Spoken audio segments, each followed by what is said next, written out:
Good evening. Good evening. I'm Leonard Baines, Dean of the University of Houston Law Center. Welcome to our Yale Rosenberg Memorial Lecture. We're honored to have Michael Roth, the president of Wesleyan University, as our lecturer. And the law school, for those who may not know, we have an audience here and we have about 200 people online viewing our presentation today. And the law school, for those who don't know the law school is a top-tier law school. It was recently ranked number 54 in the nation. We have 11 programs. Yes, you can applaud.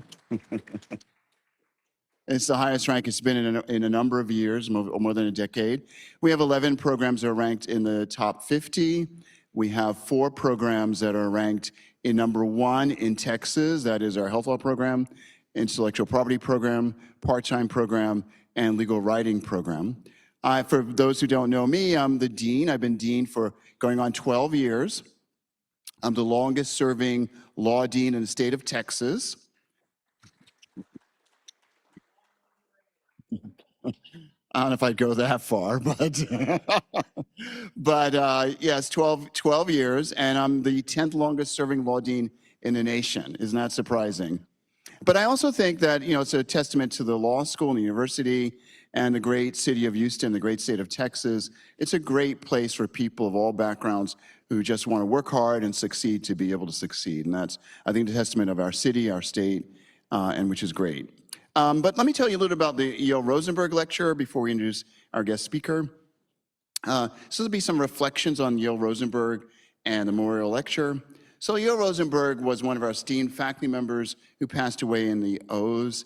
He's an alumnus of Rice University, graduated in 1964 from NYU Law School, was on the Law Review, was a Root Tilden Scholar there, joined the UH Law faculty in 1972 to pursue his true calling of teaching and a distinguished career in government.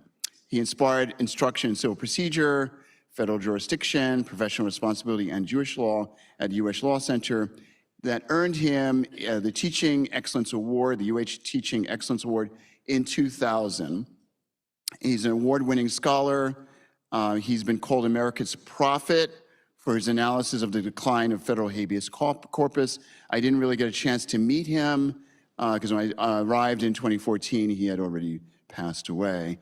But he's part of a power couple. Irene Merker Rosenberg with his spouse. They were both law professors here. She was the first woman tenured law professor at the law school. Those who knew them marveled at the great love between them for more than 30 years as marriage partners, collaborators, colleagues, and co-authors. And after he passed away, this is when the Yale Rosenberg Lecture was established to foster excellence at UH Law Center. It's an endowment to fund student writing, prizes, and to bring distinguished lecturers to the law school. We want to thank the Rosenberg family and close friends, Rivka, Mara Sadat, Toby Cooper, Esteline Katz, Marty Katz, Leslie Wagner, Robin Wagner, Ellen Maris, Professor Emerita Ellen Maris, Malika Maris, Professor Emerita Laura Oren, Jerry Payne and Linda Payne. Let's give them a round of applause.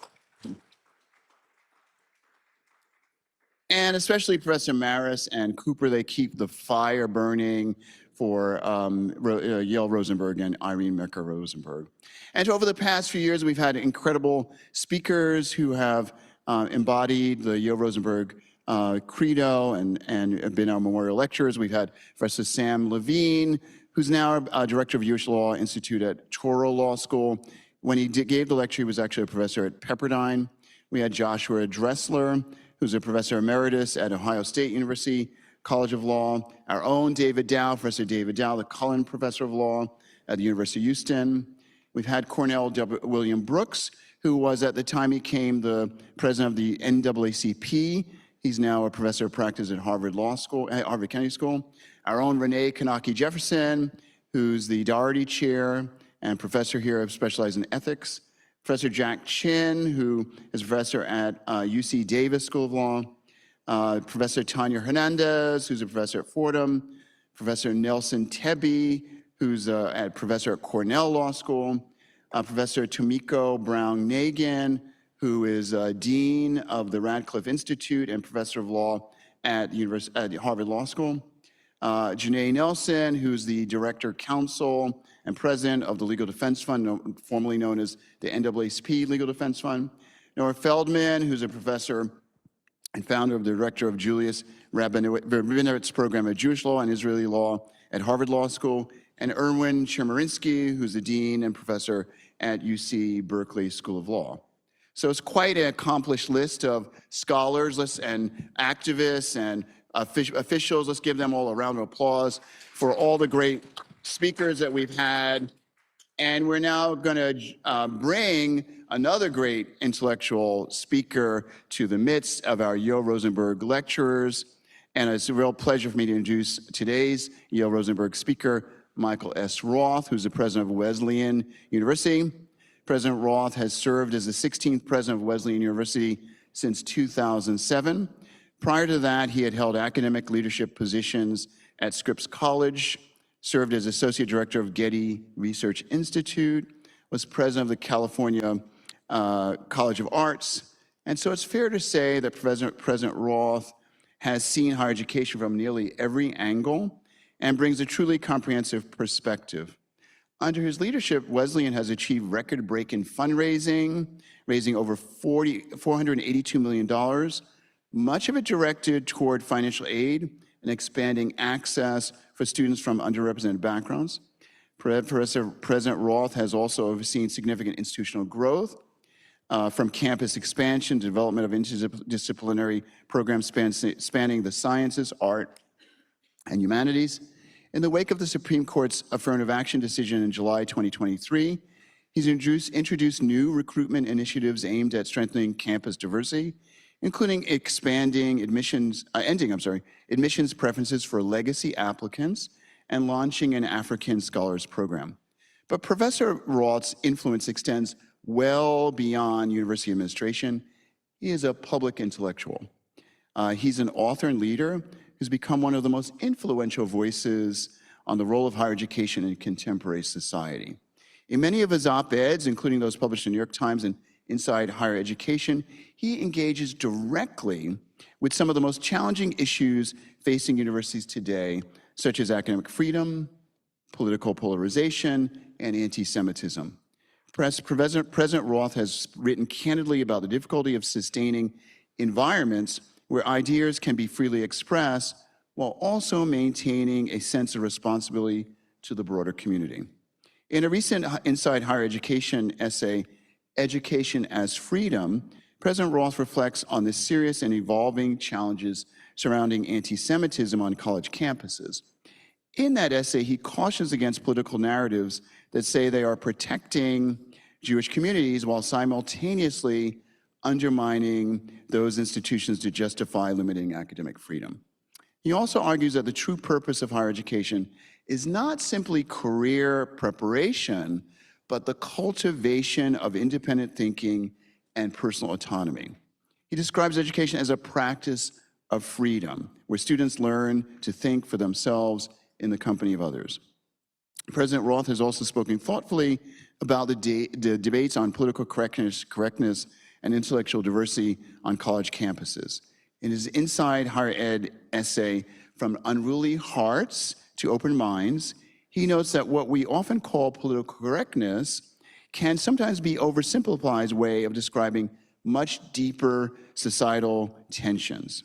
In his New York Times essay, I'm a college president, and I hope my campus is even more political this year, President Roth extends this idea to making a critical distinction between politicization and genuine political engagement, arguing that universities should not retreat from political energy on campus, but instead foster spaces where disagreement, protest, and debate can unfold productively.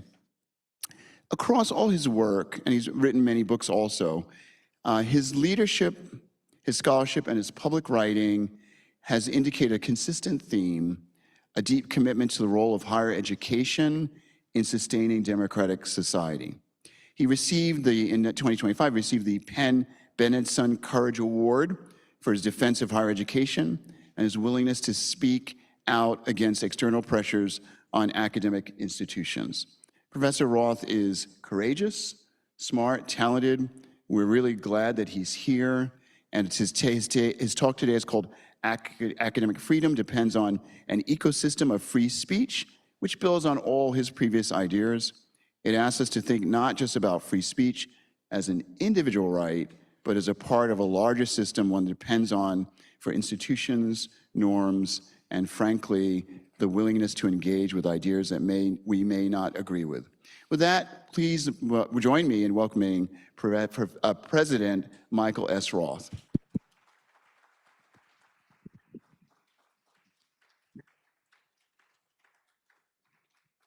Thanks very much. That's very, oh yeah, very gracious. Forgot. Yes, so one thing I should just, it's a terrible form to correct an introduction, but I do have to say just one thing, which is we didn't expand legacy admissions, we got rid of it entirely. So just want to make sure. Was not a very popular decision among the alumni. Shocking. So it's great to be here with you. I am somewhere between amused and terrified to be talking about academic freedom in Texas. Not for the reasons you think, probably, because actually the greatest expert on academic freedom in the United States is in Texas. And unlike me, he's a lawyer, like many of you. It's David Raban, who is at the University of Texas at Austin, and he's a Wesleyan alum. That's why. So if you buy his book, he gives me more money. But he has this book, Academic Freedom. It's a history published by Harvard University Press, and we often find ourselves in the same place. So I'm nervous about that. I'm nervous to be one of the few non-lawyers to speak in this series. I'm amused also because I'm trying to wrap my head around the Jewish part of this. Frankly, that is that the comparison of Talmudic law, Jewish writings on the law, and freedom is so interesting. When I'm not traveling, I do Torah study on Shabbat. So every Saturday morning, I'm on Zoom using artificial intelligence to find out what medieval commentators think about the Torah. Very weird combination of practices. But one thing that occurs to me as we start out is that the Jewish legal tradition, interpretive tradition, has a very, how should I put this, vexed relationship to authority. The study of the Talmud, which the Rosenbergs, exemplified, because the study of the Talmud is always in a couple. In other words, the students study in pairs, so they could, I was about to say fight, they're supposed to say, so they can talk, right? Really, so they can fight. And the ethos is you're not supposed to try to get to the right answer. You're supposed to have a really good conversation. That sits uneasily with, I would imagine, with the legal profession, where there's a conclusion often to a case or a series of cases. But I'm put of mind, just like this one story. I won't do too many stories, but there's one story, and some of you may know this. There are three. I'm going to kind of make it up a little bit, but it's three scholars. They're studying a passage in Exodus, and they say, "Wait, but why do Aaron's sons have to die?"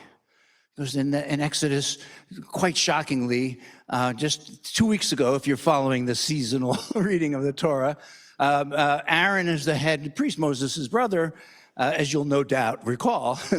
I say that to my students all the time. They don't know any of the Bible in Connecticut, very few of my students. But as you no doubt recall, Aaron's sons are incinerated, are killed, because they go into the tabernacle with unholy fire. So the story is, these three rabbis are sitting there. You why do they have to die? And one rabbi says, it's because, and this is the part I'm just making up, it's God's will. They broke the rule. And the other two rabbis come up with a much more nuanced interpretation where they say that Aaron's sons die in order to send a message about the borders of holiness and the relationship of prayer to power, and that Aaron, just afterwards, the only time in the Torah, those of you who care about such things, that God speaks directly to Aaron is after that. So these two rabbis say it's not just because they broke the rules. And then the first rabbi says, yes, it's just about the rules. And if I'm right, may the heavens open up. And the heavens open up. It's pouring rain. And he says, if I'm right, let thunder come. And the other two rabbis say, so what? So what? A little thunder, a little rain. And he says, okay, if God is on my side and I'm right, let the floor shake. And the floor shakes. And he looks at his two colleagues and says, see? And they say, well, now it's just 2-2. So the relationship to authority in the Jewish tradition of Talmudic interpretation is not so clear. Not so clear. So many examples of heroic figures in the Bible, in the Hebrew Bible, standing up to God, bargaining, compromising, convincing. What should I say? There's not as much anticipatory obedience in the Torah as there is in the United States today. And anticipatory obedience is a horrible thing. It's when people of goodwill, and sometimes not such goodwill, decide to start obeying rules that they don't have to obey yet, even though they don't believe in those rules, in order to prevent what may become some pain later on. And we see this all the time these days. And it is a terrible thing for academic freedom. When professors and deans and students begin trimming their sails, not thinking expansively, trying to conform to an ideology that they think will help them succeed, instead of pursuing their ideas where they may go, instead of pursuing inquiry where it might go, they are corrupting the academic enterprise. Because the academic enterprise, especially in the United States, especially since World War II, depends on the ability of faculty and students and the people who work with them. It depends on their ability to pursue questions of inquiry wherever they may go. So when they're pursuing the question and there's thunder or the earth shakes, they shouldn't take that as a sign that that question can't be pursued, even though it feels like they want to, because it's scary. And the great discoveries in science, or the revolutions in how we understand civil rights or American history, or any number of subjects, those changes have taken place because people have had, I was about to say, the courage to pursue these questions, but I don't think it usually required courage. Because the ethos was that you had the freedom to do that in a college or university, which you might not have in other enterprises. So if I'm, running, like my father was a furrier, he turned old fur coats into something glorious, beautiful. You look great. How many times I heard that expression? I see a woman with a coat like this, she's choking, and he's, oh, you look great. So now if someone like, I would go to work for him to earn some money when I was in high school, and even my first year at Wesleyan, I would go home and have to go to work with him. And I would just want to go read. You know, I was, those days I was reading Freud or something. Maybe that's why he didn't want me to. I just finally realized that. But I would be reading, he said, I'm paying you to read. He said, I'm paying you to count these collars. And I'd say, I already counted the collars. He'd say, count them again. Because I didn't have the freedom to read what I wanted. I was supposed to be helping with the shop. I got fired from Macy's, the department store. I was fired for reading because I was a stock boy and I put the stuff away. And I had a book in my pocket. They didn't appreciate that. I said, it's a free country. They said, yes, but you don't have to work here. It's so much freedom. Goodbye. So you don't get freedom in all these other enterprises. But in an academic context, without that freedom, you just don't know what you might have thought, what you might have been pursuing, but for the weight of authority and convention that shrinks your imagination and curtails your experimentation. Now, the title here about depending on an ecosystem of free speech, people might say, well, you know, there have been universities long before America. There have been universities in monarchies. There have been universities in other countries that don't respect free speech. Another, you can have some academic freedom in other contexts other than ours with the First Amendment, for sure, of course. But what has happened in the United States since the Second World War, especially, is the relationship between government, society, and the university depends on the mutual respect for the freedom of inquiry and teaching that colleges and universities depend on. I have a lot of people have said to me, the real problem here is that the government gave the universities so much money to do science. And so now it's revealed that money comes with strings, which they should have known. I think that's nonsense, actually. The government gave schools money to do specific kinds of research because it wanted the research done. Didn't give, like Harvard or Wesleyan or University of Houston doesn't get a grant, go do some research. It happens, it's like 60 people apply for a grant from the school, and 2 of them get it because the government, the committee of officials appointed by the government say those 2 people could really do something extraordinary. And they get the money to do that thing. They don't have total academic freedom. You get a grant, like I studied, get a load of this, French Hegelianism. I never got a grant from the United States. Right? Because they didn't need to know about Alexander Kojève. I got a grant from the French because they like people who look at them, study the. But the person who is working on, I get Wesleyan. There's a guy in the physics department that works on sensors. Now he's actually really more of a math whiz, but the math he does has been very useful for the Defense Department to create sensors that I'd like to think of it as protecting planes from attack. They're also very useful if you want to attack a plane, apparently. But it's the math that has evolved under in his lab. Now, when he gets a grant, it's because the government wants to know the answer to the question he's asking.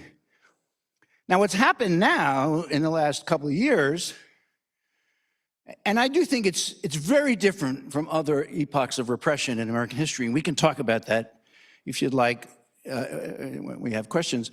What's happened now is that the government is just canceling contracts, which I would imagine from a legal perspective has its own problem. They're just canceling contracts but they're canceling contracts, and it's portrayed as they're taking money away from University of Houston or Wesleyan or Yale, although they haven't taken any money from Yale. I wonder why. Hundreds of millions of lobbying dollars has helped, and keeping quiet. But they take those grants away without apparently caring about whether the research gets done. And I think this should be very frightening to us in the United States. I mean, there's some grants are canceled for people like me studying French Hegelianism or somebody doing opera or painting, and I think that's a shame because I think our culture needs that kind of lubrication. But the millions and millions or billions of grants that either have been canceled or threaten to be canceled mean if they don't get funded, the work doesn't happen. American science doesn't progress. It is the greatest symptom of declining empire and society I know. One that turns its nose up at long-term progress in favor of short-term transactions. You all know, those of you in the room who are lawyers, there are people who enter into agreements simply to get the immediate benefit that the agreement brings. And there are other people who enter into agreements because they think they lead to either more agreements or different kinds of relationships that create new possibilities for commerce or for professional exchange or for what have you. The repression we've seen over the last couple of years, I think, is animated by a complete disinterest in the long-term history or the long-term future of the United States. Let me say that again. A complete disinterest into what happens when people who are old now die. Not to put too fine a point on it. You know people like this, hopefully not too many, who actually don't care about the world that our children and grandchildren inherit. I do think it's unusual. I don't know many people like that.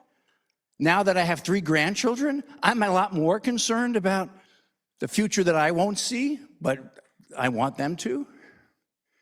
But there are people who live a life of short-term transaction, either out of narcissism or indifference to the future, or because they think the accumulation of short-term transactional benefits will one day accrue to the improvement of the future. I guess that's a possibility, logically.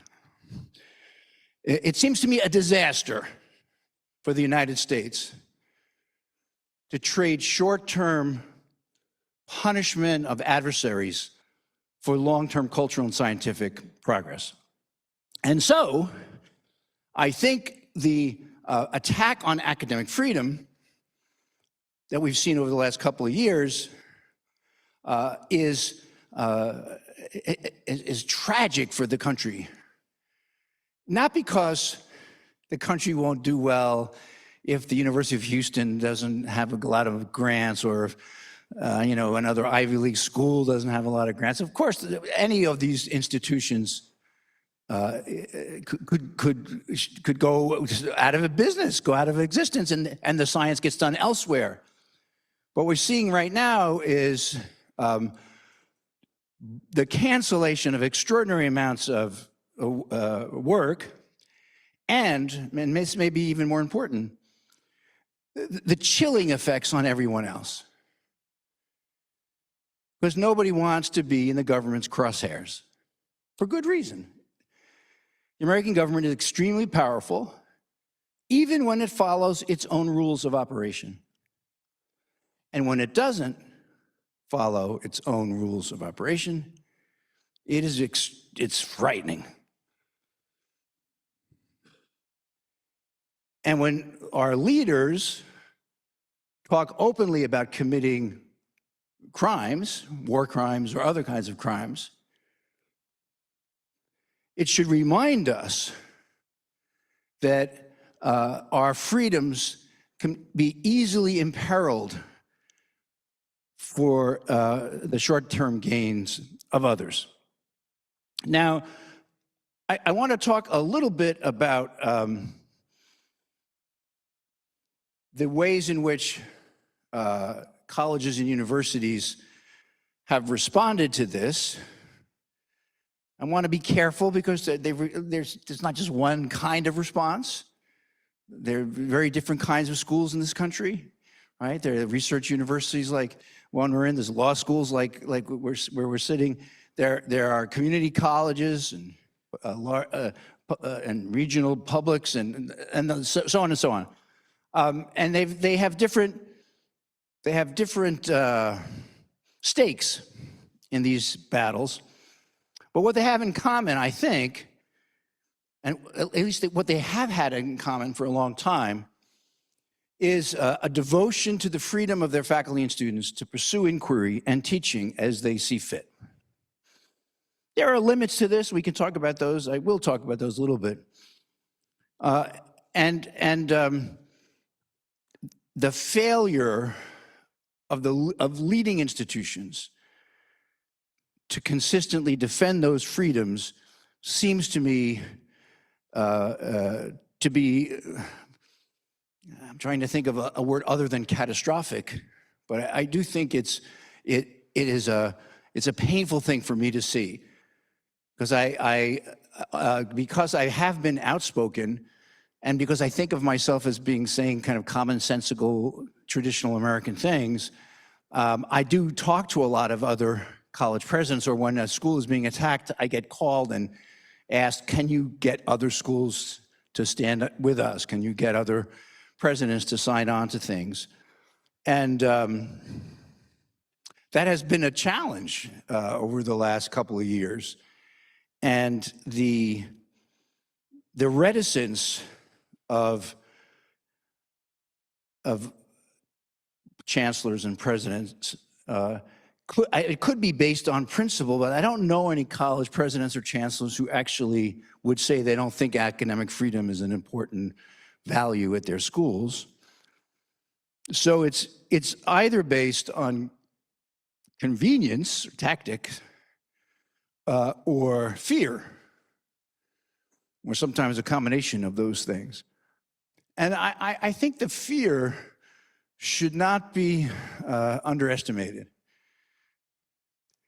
I'm surprised by this. I was like the privileged little white guy growing up on Long Island. My father, again, my dad, I have to tell a story about my mother. She'll kill me tomorrow. I'm going to see my mother tomorrow. But my dad, I used to say when we were little, if the police ever hassle you, you ask him for his badge number. I was like 8 years old. I said, first thought was, why would they hassle me? And he says, that's what they do. That's what they do. So, and my friends, their parents were cops and stuff. You know, we lived in a kind of a lower middle class, working class town. And so he would sit on the corner, you know, after he played some basketball, drinking a root beer or something. And the police would come along. That's what they did in my town. They'd say, all right, move along. Come on, move along. And I would say, what's your badge number? And they didn't hit me. They didn't go, can't you read? You know? And I would say, okay, Officer 4623, you'll be hearing from me. And I did this. I tell this story, people laugh, and it seems ludicrous and funny to me now.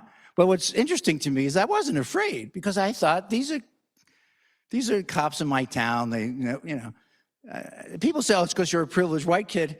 I think it's just because I believed in American freedoms, that their responsibility was to actually tell me their badge number. And even though they didn't have to, we had this kind of agreement. And we moved along. We moved along. It's like our agreement was, you're going to listen to me, you little bum. So we moved along, but we also felt like we could, I don't know, push back is probably too strong, but just make our presence felt.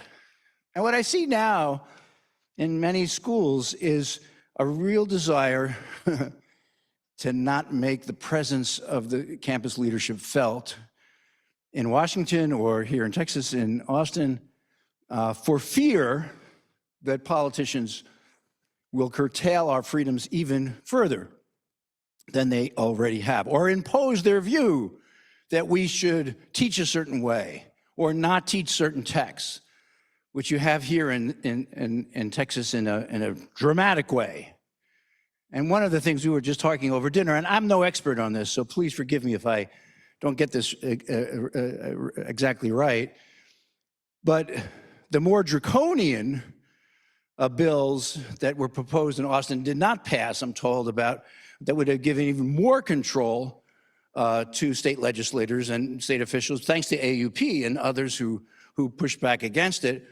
But still, many academics in leadership positions are trimming their sails.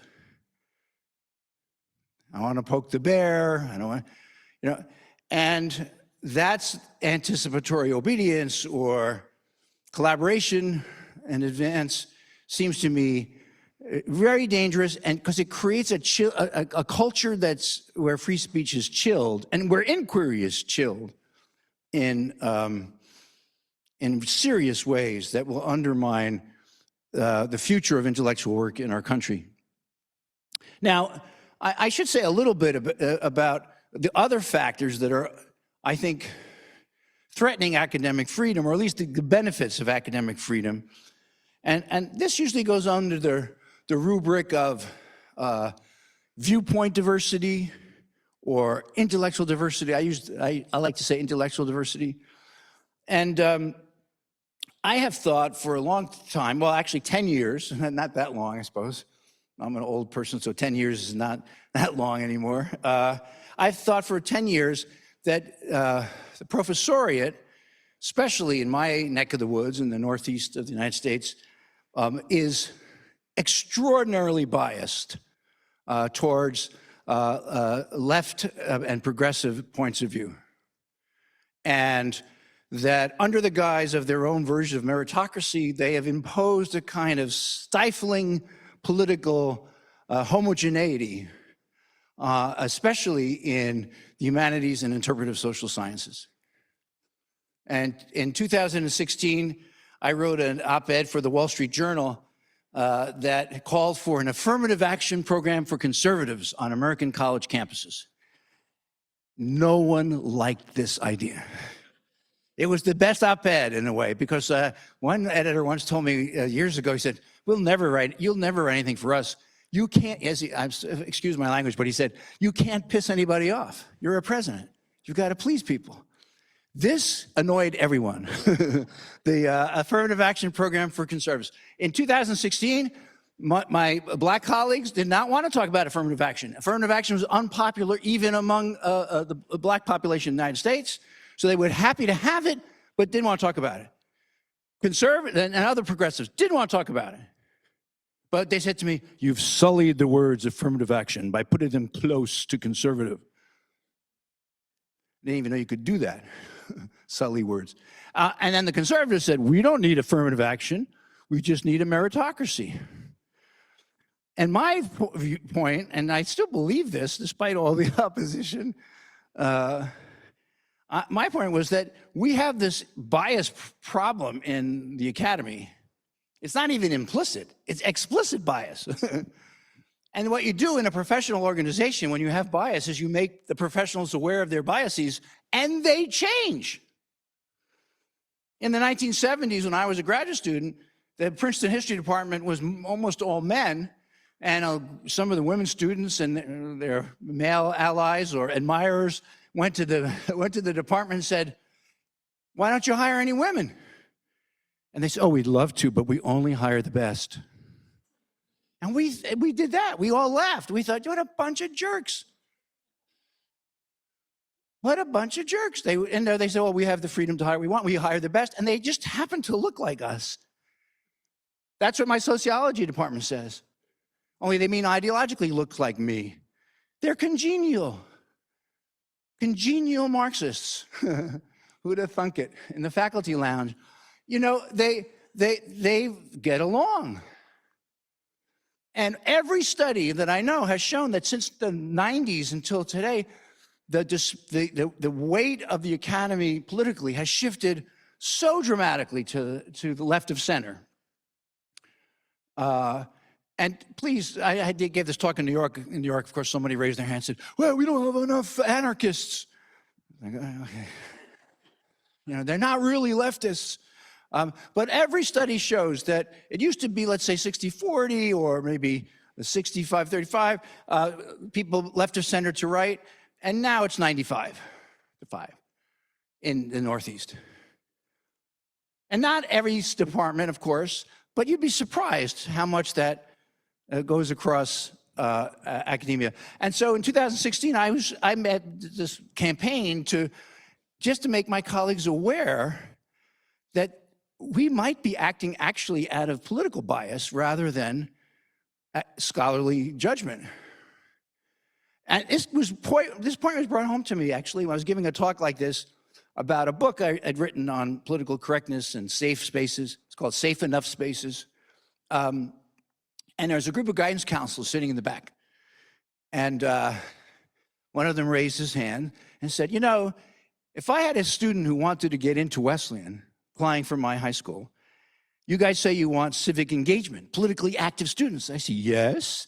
He said, if my kid in the high school, if their civic engagement was protecting the rights of the unborn, it would be political malpractice for me to let her mention that in her application. And I said, get out of here. I said, come on. And all the guidance counselors began to laugh at me because they could see that I didn't even know that people in the admissions department, 26 years old, let's say average, or 28 years old average, graduating from places like Wesleyan, they had their politics. And they would say, I'm picking the best students. And the best students believe in reproductive freedom. No. And we say we want civic engagement. If the student says, I'm protecting gun rights, they're not going to get in. I really think that was true then. It may still be true. And I think that's a big problem. Creating communities on the basis of affiliation that shrinks the realm of discourse around political issues is anathema to education. And I had a friend who actually joined the board, and he gave me some money to help me do this kind of work. But he would just point out to me, like, all these things that I thought were just normal academic speak, but they're all only comprehensible and congenial to people who were left of center. And so I do think viewpoint diversity is really important. There's a study by a group of colleagues in Claremont. I think I have their names written down here. But it doesn't matter, I don't need the footnote. Looking at syllabi all over the country. And they show that in most social science and humanities fields, people are assigning certain kinds of books, which is fine. But many of those books have been deeply criticized by other scholars, and they don't show any of the criticism. Because it's more convenient to have a consensus around leftist values in these communities than it is to engage in the real debate. And so I think academic freedom becomes very thin or uninteresting if you don't have intellectual diversity. If you have free speech, but everybody says the same thing, you don't need free speech. You have an echo chamber. So what can one do to change that? I think the worst thing you could do is empower the federal government to go in and set quotas and have litmus tests for the political views of people being hired. I think, like in many other areas, they will make it worse if they try to do that with government officials. But I do think it's a very important task on campuses around the country to have more political and cultural diversity in the faculty and students. I also thought affirmative action based on race was really important. But it's illegal now, and so we don't do it.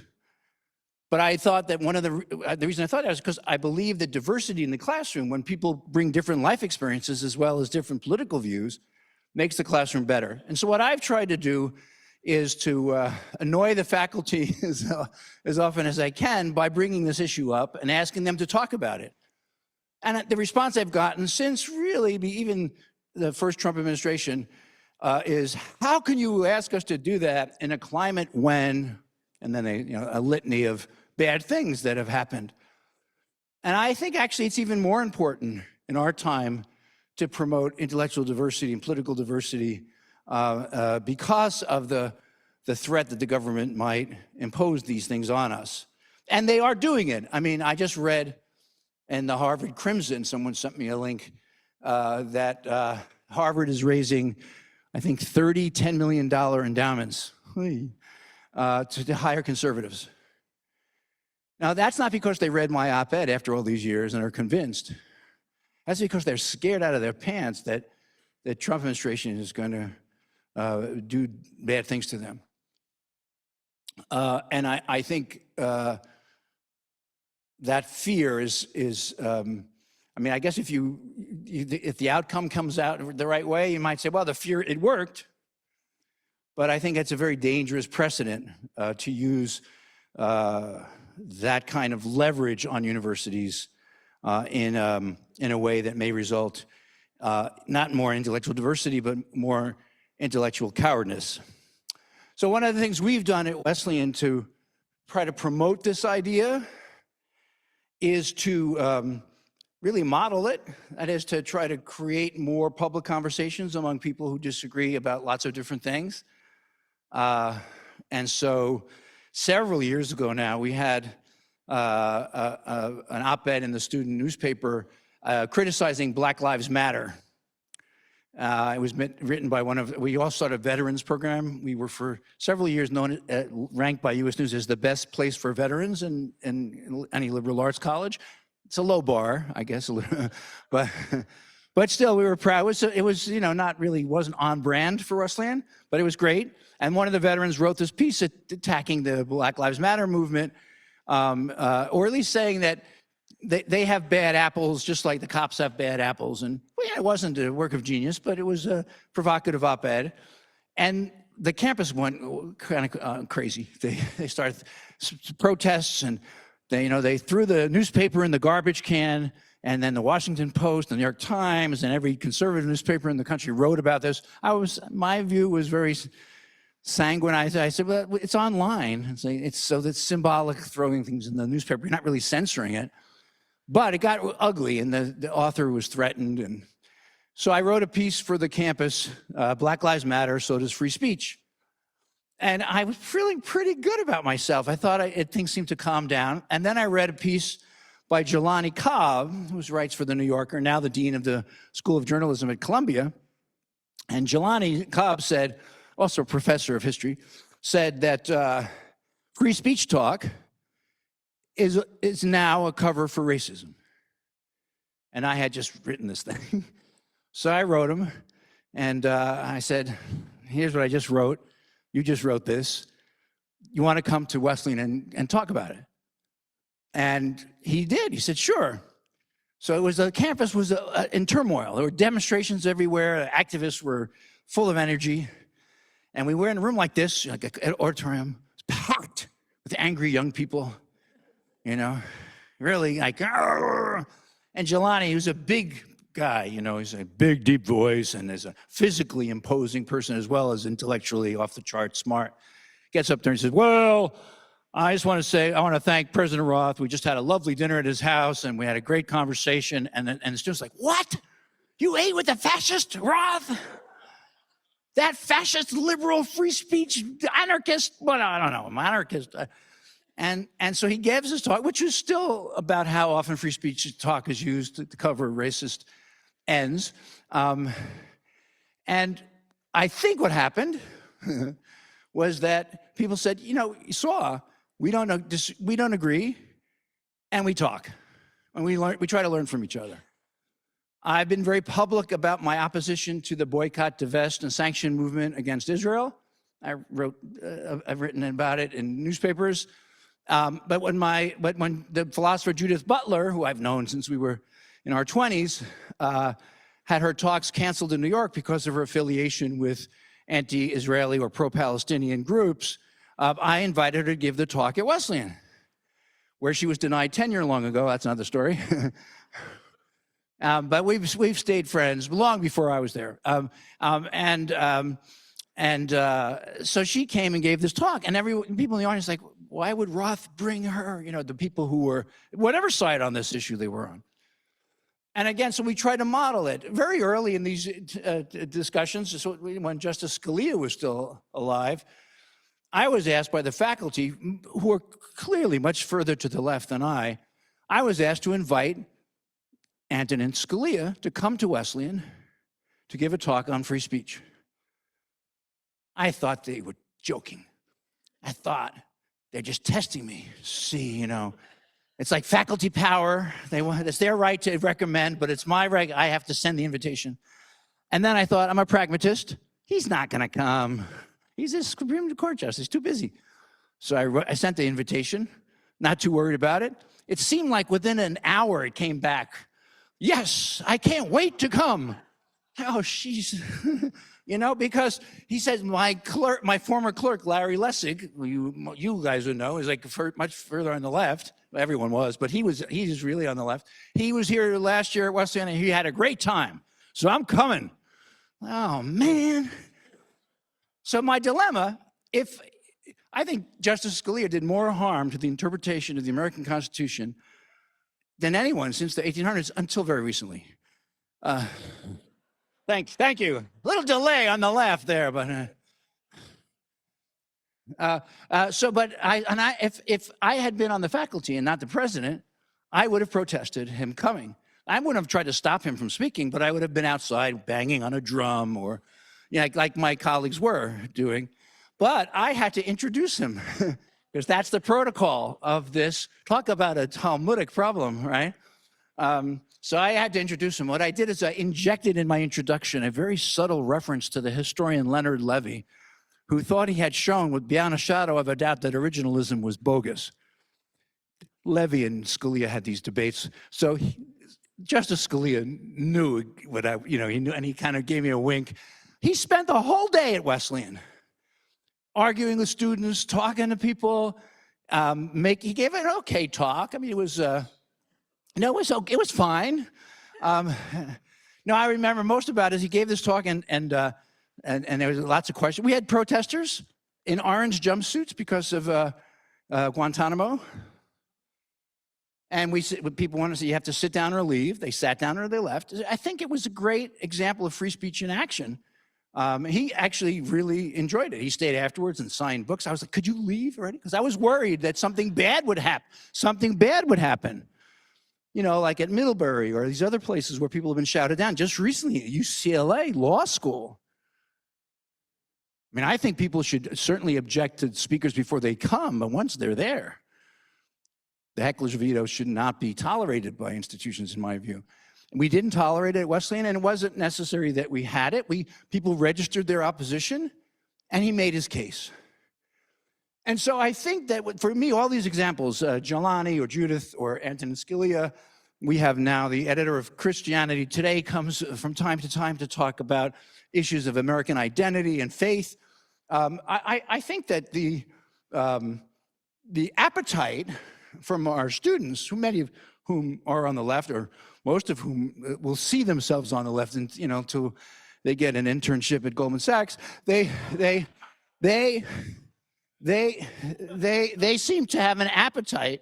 They seem to have an appetite for the diversity of ideas. All right, I'm taking too much time with shtick. I have two other things I want, because we have time. We want to have time for questions, right? So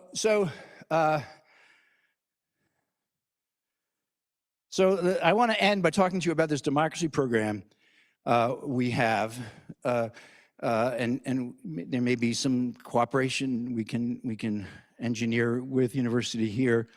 But first, I do want to talk a little bit about institutional neutrality, which is a creature of the late 60s, as you may remember, the Calvin Report of 1967 and the University of Chicago,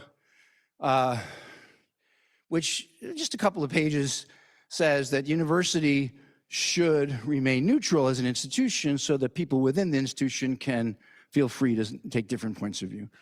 And at the time, I think it was announced so as to keep the university from being controversial. That's not what it said. It said it wanted to promote free speech.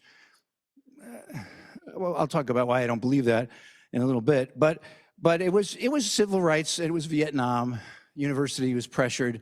And if the presidents and deans just aren't allowed to, if they can't say anything, then they won't be criticized for anything they say. And they won't be criticized for being silent. So from 1967 to 2023 to October 7th, I think 5 schools, some people say 9, but either way, adopted, in quotes, institutional neutrality. I can't tell that they practiced it, but they said that was their policy. After October 7th, like 150 schools discovered this principle of free speech. And so I'm a historian, skeptical guy. I think, what problem is this discovery aimed to solve? What problem is the institutional neutrality supposed to address? And I think it was very clear. It's supposed to address the problem that people like me, deans, the heads of departments even, chancellors and presidents, whatever they say, they're going to get in trouble with somebody. And so the doctrine says, not only is it not just because you're afraid of getting in trouble that you're not, it's a principle that you're not speaking. You're doing it for principle, not out of fear. The argument is, it's an empirical one, you'd have more speech if the administrators spoke less. It's paradoxical coming for free speech people who have for decades echoed what Scalia echoed, which was the cure for bad speech is more speech. I wrote a piece with Jeffrey Sonnenfeld, I think in November, maybe even late October of that year, saying, what's it, only Jews? Is it really about Jews? Because all the instances were about Israel. But this is what, we can't talk about Israel. We can't talk about Jewish things because of this principle. And so I've talked with many schools, and lots of smart people. I mean, who do seem committed to what they call these Chicago principles of free speech. But when I wrote Safe Enough Spaces, I was characterized as the person who doesn't believe in free speech as much as the Chicago people, because I do think, although free speech is a fundamental value, there are some other values too, and sometimes there are trade-offs. It's not an absolute value. But now I'm considered the free speech guy because I think that presidents should have free speech. Chancellors should have free speech. Department heads. I mean, at Harvard, you're head of a department, you're not supposed to say anything. When they came up with this policy, I was being interviewed by CNN, and I just joked, because I like to joke, as you can tell. I just said, oh, they're pricing in a Trump victory. The Harvard people, very sensitive. Very sensitive. You know, Rousseau said, rich people are sensitive in all of their possessions. It's a great line. It's in a second discourse, because you have so many things you can get hurt by. And they wrote, that's denouncing me. And I was like, why do they care what the president of Wesleyan says? I mean, it's like a little fly, you know, but they care. And it's because I think, well, because I'm a Freudian, I think, well, they say no because it must be yes. That's why they're so upset, because it's true. But I think also because they don't want to say, I don't want to speak because I will get in trouble, which is a perfectly reasonable reason to keep your mouth shut, actually. I don't want to speak in this context because it's a no-win situation.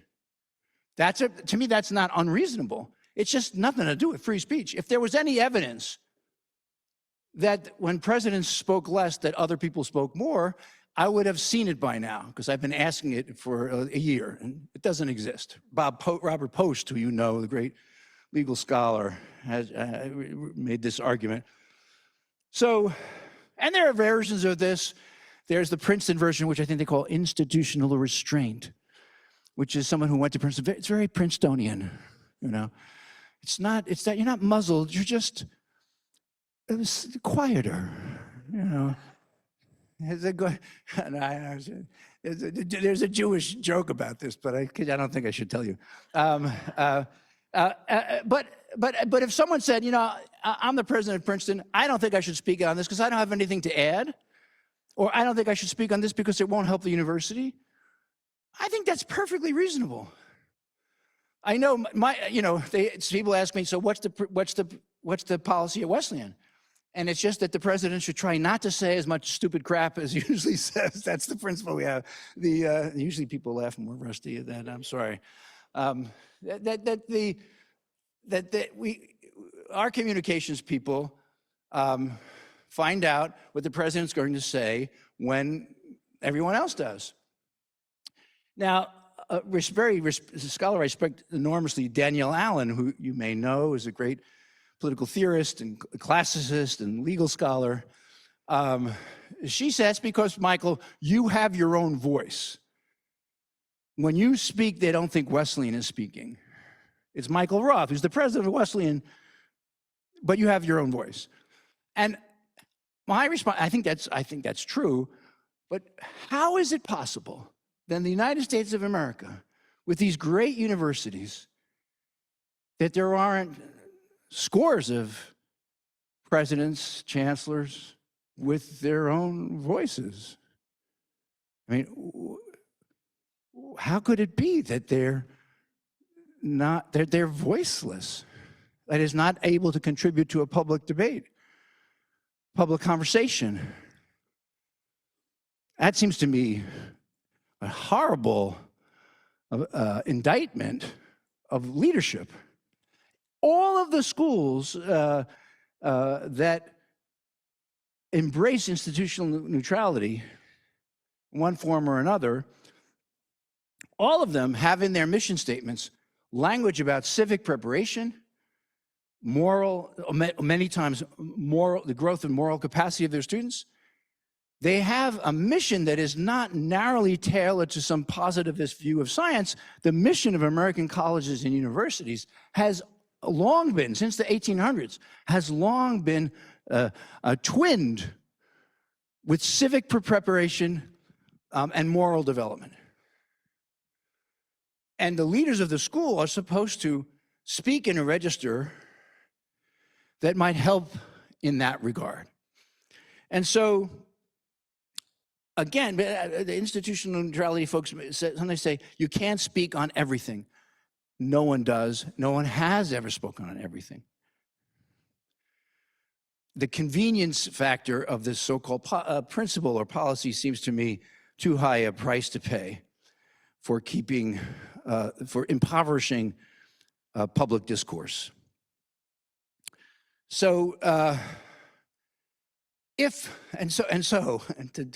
get to the final section here,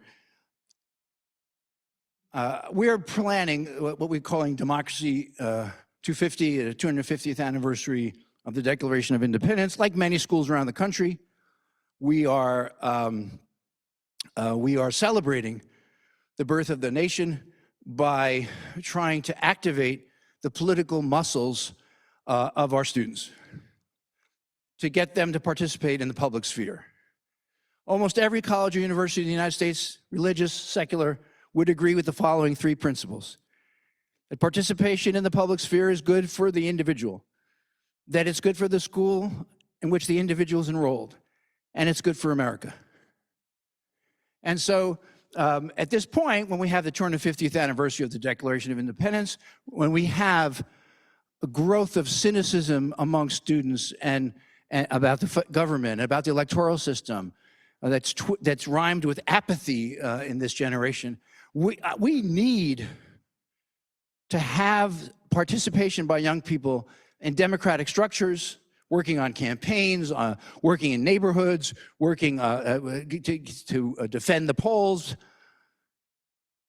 We need their energies, because if they don't activate their energies, it'll be only more difficult to activate them in the future, making them much more easily manipulated by authoritarianism.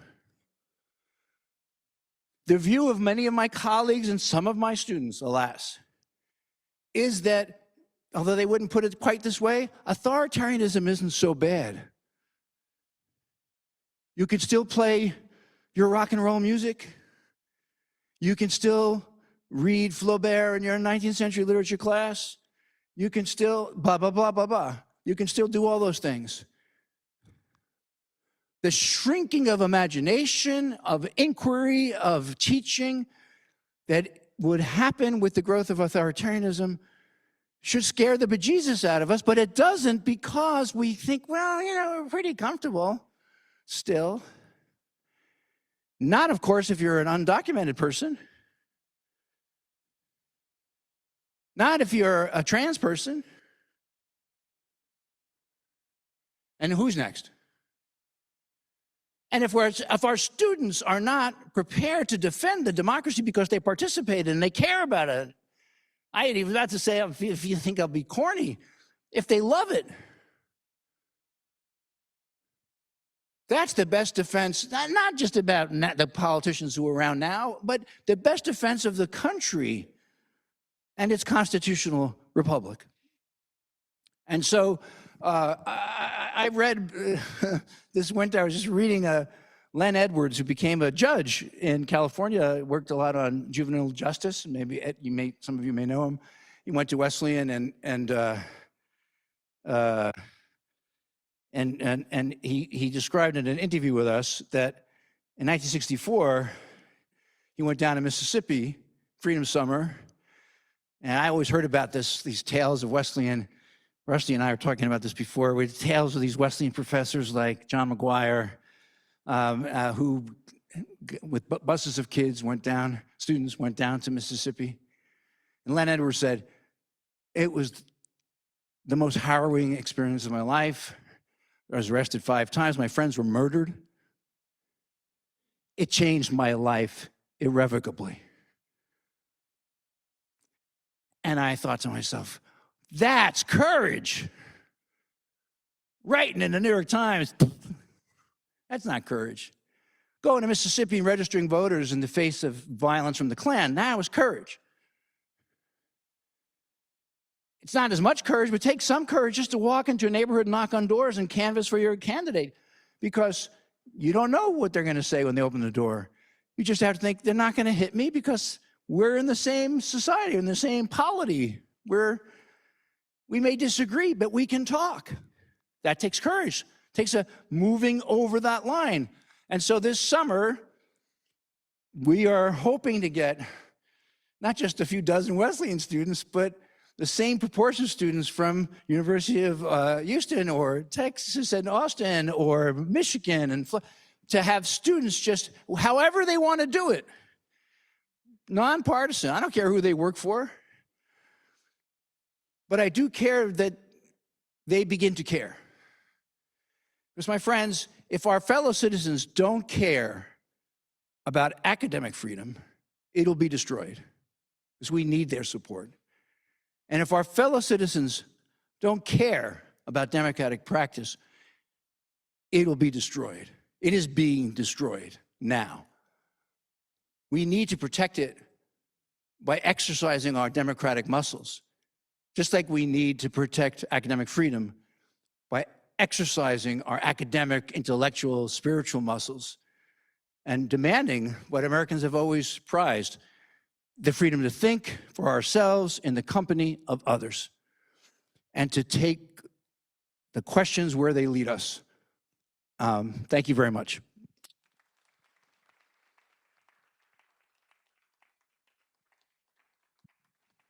Thank you very much, President Roth. We'll take some questions now. Here we go. Okay.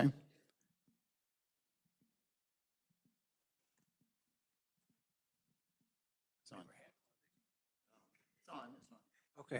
Um, It's a fascinating talk that you gave. I was very interested. I only had one question, and that was, and this is concerning the free speech, because as you know, your presentation went around a lot of different things. Whether or not in a society there can be completely or real free speech where power and authority are so inequitably distributed. Well, I guess a lot hangs on the word real, right? I don't think there's ever absolute free speech. I'm with the pragmatists on this, that everybody has their limit. They say no to something, and I think as they should. I think there should be limits. And surely, some people have a microphone or a dozen microphones, and other people, have their tongue cut out. Or so. I mean, inequality compromises freedom of speech. I think for sure. So does that mean we don't have freedom of speech? Well, it depends what you compare it to, I suppose. It's like saying we don't have absolute freedom. That's true too. But I do think that there are ways, and we see this in, like many of you are teachers, we see this in class all the time, right? I mean, you're teaching a class and there's, I can see Robin here, always raising her hand. Like I say, I have a question. Oh. I'm like, okay, Robin. And Robin gives me the answer. And then I say, okay, Sam. And like, Robin says, oh, I know. And I'm like, okay, well, thanks, Robin. But, I want to ask Sam. And then I want to ask you, and then I want to ask you. And so what you do as a teacher, you try to actually not insult Robin. Like, I hope I just didn't do that. But you want to actually find a way to mitigate those differences of volume and power by helping people find their voices. And on a social level, it's much more challenging because of the radical inequality in this country, which is, probably tracks from the 90s to now tracks my political polarization thing. The inequality off the charts means some people have so much access to microphones or the equivalent. And that's why I think the Citizens United case was decided so badly, because I think it makes it much harder to make free speech meaningful to a lot of people. And as a result, many of my students, they kind of shrug their shoulders at free speech. Until we have a socialist revolution, free speech doesn't matter, is really what they're saying. Because then you'd have equality. You might not have free speech, though. You might have state-enforced equality. But what they are getting at is that power compromises speech. And so knowing that, I think some people learn to speak more often and more loudly.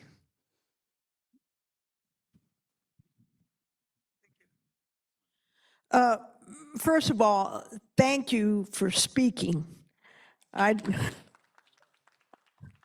Yeah. One of the things you point out is what I call preemptive acquiescence, and boy, do we have it in Texas. The ones who are really enforcing it at our universities are the middle leaders, deans, chairs, associate deans, associate provosts, boards, trustees, rich Texas billionaires out west. Anyway, but especially the individuals in the middle there who are really caught. And it is fear. What do you say to them? So maybe before you give the microphone back, do those people typically, in your experience in the middle, in those middle ranks, do they have tenure? Yes. Okay, so they have no excuse. No, I do. I mean, they have, except they're scared and people are frightened. It's hard to say, don't be frightened. It's like, I'd be a bad therapist. I'd say, I'm really frightened. Don't be frightened. Instead of saying, why are you frightened? But I gave a talk like this to a bunch of presidents, and there was a president from a university in Texas, and he said, I believe everything you said, and if I said that, I'd be fired tomorrow. And I was silent for a minute, and he said, you think I should just get myself fired? And I said, I don't know. I mean, it's easy for me to say that. I've been overpaid a long time, at Wesleyan. The AUP would definitely say so. And I could be fired. I could play more piano, read more. But other people have, they have real concerns. I say that, but the truth is I have no sympathy for people in these big leadership positions because they can almost always land on their feet somewhere. Not always, but almost always. Often have tenure if they negotiated with smartly. I mean, I have tenure at Wesleyan as a faculty member. They're like, oh, you wouldn't want to teach after you've been president. But, some people like teaching. I think the middle management issue is a real problem. And I guess the reason maybe from their point of view is not just fear, it's just like, I want you to be able to do your job. I don't want you to get hassled. I can make it easier for you to do your job by cutting some things that are not unimportant, but they're not as important as the other things you're doing. And I guess that's their rationale. I think it's a mistake. I think it's typical of authoritarianism that they rely on people like that who, what was your phrase, preemptively obey or preemptive acquiescence. I think that, we've been relying on that. And I think it's really dangerous in an academic environment. I mean, in an academic environment, I'm used to preemptive rebellion, like people who just, they just like, whatever it is, I'm against it. Brian Rosenberg wrote this book about the faculty at Macalester. It's quoting this Groucho Marx film when he was the president of a fictitious college, and he sings a great song about the faculty is whatever it is, I'm against it. So preemptive disagreement has been a characteristic. But right now, especially in the big publics in Texas, I'm told, there is this, we don't want the scrutiny. And we can get a lot of other stuff done. And to me, I think I stole this from Sam Masson, I think his name is. No, John Gans, I'm sorry. He did this Vichy analogy. It's like you have a cafe in Paris and the Nazis come in and they say, we think you have 3 dishwashers who are in the resistance. Give them to us and you stay in business. And you have like 30 employees. You say, yeah, it's Jacques, Henri, and Bert. And they go off. And the cafe runs. And you all expect, and it's disgusting. It's a horrible thing. But you can also say the person says, and I saved all those 30 people, their jobs and their safety. It's not as bad as that. This is much, I over dramatize. It's the Jewish studies part. but I do think, that collaborationist dilemma is real when the state has so much power. You saw it this week with your police department, right? It's saying, we know what the right thing is, but we can't do our job without the money. Some of that is life. People make compromises. But the problem is when you compromise things that are just so against the mission you believe in that it feels like you've given up the ghost.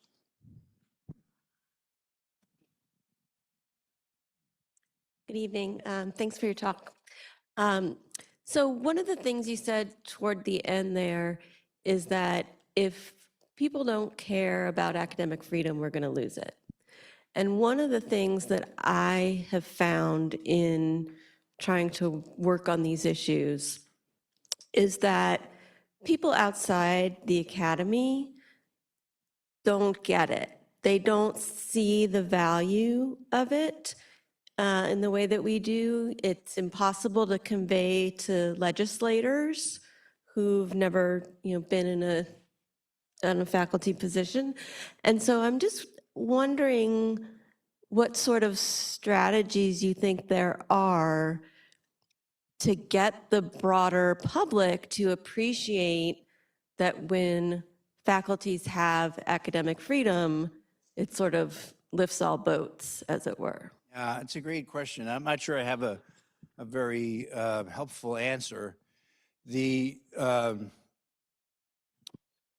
so much depends on the specifics of the situation. You know, if you ask Americans, do they have confidence in higher education, they answer pretty negatively, although actually it's improved in the last couple of years. You wouldn't know that from the press, but